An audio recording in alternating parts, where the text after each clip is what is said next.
আসসালামু আলাইকুম সবাইকে। আজকে শেয়ার করছি লটকে শুটকি ভুনার রেসিপি।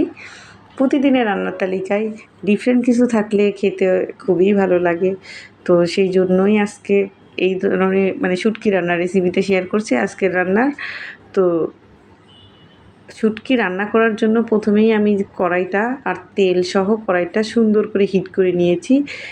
তার কারণ যে কোনো ভাজির ক্ষেত্রে যদি আপনি কড়াইটা আর তেলটা সুন্দর করে হিট করে নেন বেশি তাপে, তাহলে এটাতে কোনোভাবেই লেগে যায় না। আর ভাজি করার ক্ষেত্রে যদি কোনো ভাজিগুলি লেগে যায় যে কোনো খাবার কড়াইয়ে, তবে এটা রান্না করা খুবই কষ্টের হয়। এই জন্যই আমি আজকে এরকম করে হিট করে নেওয়ার পরে তার সাথে আমি অ্যাড করেছি পেঁয়াজ আর রসুন। আর আমার শুটকির পরিমাণটা ছিল 100 গ্রাম, এই জন্য আমি পেঁয়াজ কুচি নিয়েছি 1 কাপ, রসুন কুচি নিয়েছি 1 কাপ। নেওয়ার পরে প্রথমে রসুন কুচি পেঁয়াজ কুচি হালকা ভেজে নিয়ে তার সাথে আমি অ্যাড করেছি শুটকি মাছ।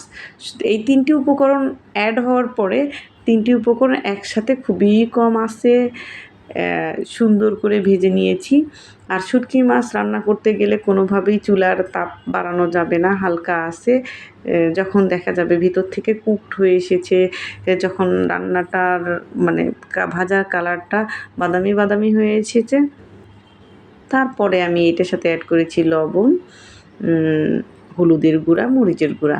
আর এখানে আমি অন্য কোনো বাটা মশলা বা অন্য কোনো মশলা ইউজ করি নাই, কারণ আমি অলরেডি এর মধ্যে রসুন কুচি দিয়েছি।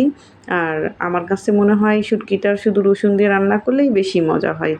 যখন এটা হালকা ভাজা হয়ে গেছে, এটার সাথে আমি খুবই কম পরিমাণ পানি অ্যাড করেছি, আধা কাপের মতো।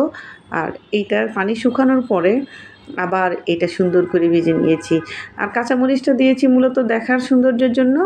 আর কেউ যদি বেশি ঝাল খায় তখন সে এটা ভেঙে খেতে পারবে। Thanks for watching.